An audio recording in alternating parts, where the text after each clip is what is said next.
Hello everyone, welcome or welcome back to my channel. My name is Dr. Nisha and in today's video lecture we are going to study the chronic diseases ka case taking. So what are the important points you need to keep in mind while taking the chronic cases? So कैसे होता है ना कि chronic cases में आप लोग बहुत ज़्यादा केस टेकिंग के पीछे पड़ जाते हो. हाँ, पढ़ना तो है ही केस टेकिंग के पीछे, बट ना एक सही तरीका आपको जानना चाहिए, एक सही ट्रैक मिले तो सिमिलम मिलना बहुत ज़्यादा सिंपल होता है. So I was reading out the books and all the things, so I came across with a very good concept, with a very good line in the chronic diseases that I wanted to share with you randomly. So stay tuned and watch this video completely so that you will get the complete knowledge with a quick boost of case taking knowledge in this video. Fine. So है ना chronic diseases. तो जैसे कि chronic diseases है, पहले तो हम लोग डेफिनेशन से जाते हैं. क्रॉनिक डिसीजेस का डेफिनेशन क्या है? I'll just read out it for you.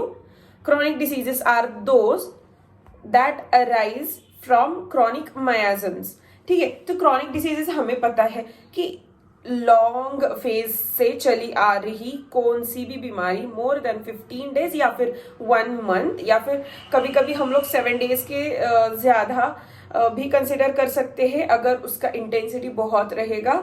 फिर उसके बाद हम लोग है ना रिपीटेटिव अटैक्स देखेंगे एक पर्टिकुलर डिसीज का, और है ना उसका बैकग्राउंड जानेंगे after 2 to 3 sittings with the patient, and will come to know कि वो एग्जैक्टली क्रॉनिक डिसीज है या फिर क्रॉनिक डिसीज का ही एक्यूट एग्जैजरेशन है.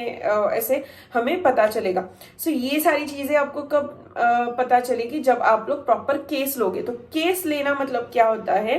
तो केस लेना मतलब पूरा इंफॉर्मेशन पेशेंट से हमारे पास आना चाहिए, हमने वो रखना चाहिए इंफॉर्मेशन, एंड उसके बाद हमें वो प्रोसेस करके उसके ऊपर वर्क करके रेपर्टाइज करके हमें उन पे सिमिलिमम निकाल के हमें वो डिस्पेंस करना या फिर देना है पेशेंट को खाने के लिए. सो this is what the particular map या फिर द परफॉर्मा और the process or what we say that we have to follow throughout the process of case taking, throughout the process of cure. Fine. So every chronic diseases has 5 phases. ठीक है. So 5 phases मतलब कौन सा phase है? तो हम लोग ऐसे ध्यान में रखेंगे A, B, C, D, E.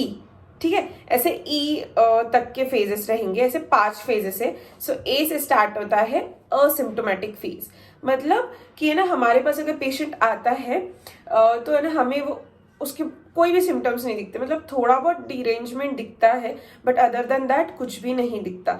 सो है ना ऐसा एक फेज होता है जहाँ पे पेशेंट खुद असिम्टोमेटिक रहता है. मोस्टली ये बहुत सीवियर क्रॉनिक केसेस में रहता है कि पेशेंट असिम्टोमेटिक है. लाइक पेशेंट जो है asymptomatic for over the period of time for 1 year या फिर 2 years या फिर you take it from 1 month to 2 month to 3 month. ऐसे भी पेशेंट्स होते हैं जो बहुत ज़्यादा दिन के लिए भी असिम्टोमेटिक रहते हैं. ऐसा क्यों होता है? जस्ट बिकॉज कि है ना वो क्रॉनिक डिसीज जो अंदर मायाजमेटिक डिसीज है, जो क्रॉनिक डिसीज है जो पेशेंट के अंदर है, वो किसी और चीज़ को बाहर से अंदर घुसने ही नहीं देता. वो रेजिस्ट करता है, वो रोक के रखता है, वो हिट या फिर एक वॉल क्रिएट करता है कि मैं स्ट्रांग हूँ, मुझसे फाइट करो. सिर्फ थोड़ा बहुत हल्का फुल्का बुखार वगैरह आ सकता है बट अदर देन दैट कुछ भी नहीं आता. So this is asymptomatic phase, that is first phase. Then B. A हो गया असिम्प्टोमेटिक, बी हो गया बिनाइन फेज या फिर बिनाइन सिम्टम्स. सो देखो अभी है ना बिनाइन एंड मैलिग्नेंट. ठीक है, ये दोनों अलग अलग चीजें हैं. Benign is non cancerous and malignant is cancerous. ठीक है, is infected but benign is not infected, not cancerous, neither it is harmful. Okay, but malignant is way more than harmful. Like harmful मतलब destroy, that is malignant. ठीक है, but ऐसे stage में हम लोग कैसे मतलब अभी है ना आपको ब्रेस्ट में थोड़ा बहुत लंप दिखाई दे रहा, तो आप उसको एग्जामिन करते हो एंड यू आर लाइक, पहले तो वो असिम्प्टोमेटिक फेज में था, आपको लगता था वो गायब हो जाता था, लगता था थोड़ा बहुत लगता था ऐसे है कुछ तो कुछ और गायब हो जाता था. That is asymptomatic phase. आपको कुछ भी उसकी तकलीफ नहीं थी उस ब्रेस्ट लम्प की. उसके बाद आता है बिनाइन. तो बिनाइन में आपको क्या होता है कि मतलब थोड़ा सा ट्यूमर जैसे ग्रोथ आ जाती है या फिर थोड़ी सी ग्रोथ हो जाती है, उसके बाद वो थोड़ा सा दबाने पे दर्द करता है, that is other thing, that is benign thing, ठीक है। तो है ना, वो मूवेबल है, लेकिन दर्द ओकेजनली होता है, लाइक पीरियड्स के पहले या फिर पीरियड्स के बाद। इन मेल्स इट इज जब उनको है ना, उनका मतलब जब स्ट्रेस ज़्यादा हो जाता है, जब उनके थोड़ा बहुत स्लीप डिलेड, हार्मोनल इम्बैलेंस उनमें भी होता है, तब भी वो ऐसा हो सकता है, ठीक है। वो हो गया बिनाइन स्टेज। तो ऐसे जो स्टेज को हम लोग बोलेंगे, कभी आता है सिम्टम, कभी जाता है सिम्टम, कभी कुछ लगता है लेकिन कभी कुछ नहीं भी लगता, तो that is a benign stage, that is B, second phase. Third is compromised function. मतलब अभी देखो, कॉम्प्रोमाइज फंक्शन मतलब इनसफिशियंसी।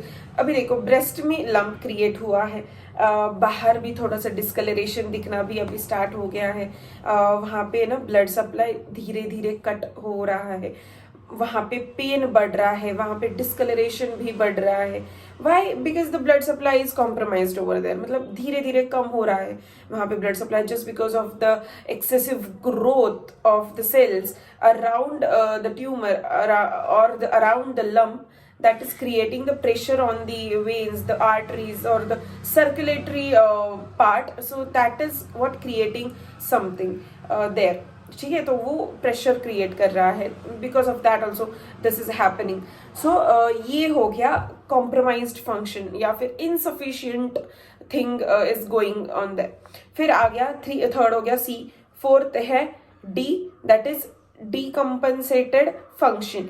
डीकम्पनसेटेड फंक्शन मतलब ब्रेस्ट पूरा फेलियर हो गया, मतलब अभी ब्रेस्ट में पूरा ही डिस्कलरेशन हो गया है, वहां पे कुछ भी नहीं है अभी, वहां पे थोड़ा थोड़ा यू नो सेंसेस भी जाने लगे हैं वहां के, सारा डिस्ट्रॉय हो गया है वहां का, सेंस जाने लगे वहां के। फिर उसके बाद वहां पे पिंच किया, नहीं समझ रहा, that is coming under the sense again, but वहां पे कुछ भी टच किया तो नहीं समझ रहा, वहां पे ऐसे ब्लड का क्लॉटिंग दिख रहा है, वहां से ओजिंग आउट स्टार्ट हो गया निपल से। सो this is what the decompensated या फिर the failure stage. The last is E वाला stage, that is the fifth one stage is end stage. तो end stage में कैसे होता है कि the end of the disease, and वहाँ पे अभी खत्म ही हो गया है सब कुछ, it has been metastasized or it has been gone through every other parts of your body, it has been migrated everywhere in the body and it is going to destroy, मतलब वो है ना destroy ही करने वाला है आपका पूरा body. वो एक मेटास्टाइज थिंग या फिर वो एक metastasise site of the breast, जो छोटा सा लम्प था कहीं बहुत दिन पहले, and that is been spread over the breast and it has been again spread over everywhere in the body, ठीक है। So this was the 5 phases which you have to keep in mind कि ऐसा कुछ phase में कौन से phase में है, so that you can pick that patient very quickly and उसको ट्रीट करने में आपको कोई भी ज्यादा तकलीफ नहीं लगेगी, आप लोग क्विकली पिक कर सकते हो या फिर ट्रीट कर सकते हो। फिर क्रॉनिक केसेस में क्या क्या जानना बहुत ज्यादा जरूरी है, तो प्रेजेंट कंप्लेंट, मतलब पेशेंट आपके पास आता है क्या लेके आता है, the chief complaint, present complaint क्या है। उसके बाद आप लोग वो प्रेजेंट कंप्लेंट का डिटेल्स में पूछोगे, वो present complaint that is LSMC form, location, sensation, modality and concomitant. This will be a chief complaint, a complete symptom. Then उसके बाद आपको उनकी पूछनी है पास्ट हिस्ट्री, ठीक है। तो पास्ट हिस्ट्री में कब से हो रहा है, रिपीटेशन कितना है, ये कितनी बार हो गया है, ये किसी को नहीं, किसी को बॉदर करना, that is the different thing, but कितनी बार होके गया है। फिर उसके बाद कितने दिन तक आता है, तो कितने दिन तक होता है, एंड देन अगेन वैनिश होता है, तो वो कितना स्पैन रख के फिर से वो रिपीट होता है। तो ये सारी चीजें आपको पूछनी है, दैट इज पास्ट हिस्ट्री में आएगा। उसके बाद उसका मेंटल्स, उसका मेंटल लेवल कहाँ तक है, वो मेंटली कितना उससे हैरास्ड है या फिर परेशान है। फिर आता है फिजिकल लेवल पे, फिर मतलब वो और कुछ चीजें क्या क्या अफेक्टेड है फिजिकल। फिर कैरेक्टरिस्टिक, फिजिकल चीज है, लाइक मेंटल्स में वो चिड़चिड़ा हो गया, वो विल उसका नहीं है, वो बहुत रोता है वगैरह, this will emotions will come under the intelligence and come under the mentals. But physicals में लाइक उसके फिजिकली उसको कुछ तकलीफ तो नहीं है, फिर कोई भी अदर फिजिकल सिम्टम्स, मतलब उसका कितना डिरेंजमेंट है, that come. Then characteristic and common, तो characteristic we have to pick, not the common thing. तो कैरेक्टरिस्टिक में कैसे रहेगा कि है ना वो पर्टिकुलर चीज डिसीज को लेके सी कॉमन डिसीजेस में कॉमन सिम्टम्स होना कॉमन बात है, पर उस डिसीज में कैरेक्टरिस्टिक सिम्टम्स होना अनकॉमन बात है, ठीक है। तो है ना फिर अनकॉमन को हम लोग बोलेंगे कैरेक्टरिस्टिक। मतलब अगर है ना किसी को ब्रेस्ट कैंसर, ब्रेस्ट में लंप है, नॉट कैंसर, ब्रेस्ट में लंप है and that is not painful, but वहां पे ना कहीं दूसरे एक ब्रेस्ट में लंप है, दूसरे ब्रेस्ट में पेन हो रहा है, दैट इज क्वाइट कैरेक्टरिस्टिक। अगर ब्रेस्ट में लंप है, बैक में पेन हो रहा है, लोअर बैक में पेन हो रहा है, मेंस्ट्रुअल डिरेंजमेंट हो रहा है, मेंस्ट्रुअल हिस्ट्री ऊपर नीचे हो रही है, तो that is characteristic, you have to pick. But अगर ब्रेस्ट में लंप है तो उसी ब्रेस्ट में पेन हो रहा है, वो लंप में पेन हो रहा है ब्रेस्ट के lump, that is common to the disease. Family history जानना बहुत जरूरी है, तो मैंने आपको ये सारी चीजें बताई। तो फैमिली हिस्ट्री में कुछ भी रिपीटेशन है या फिर कुछ भी हिस्ट्री है तो that you have to see. So now chronic disease में 5 फेजेस है, will make it a revision.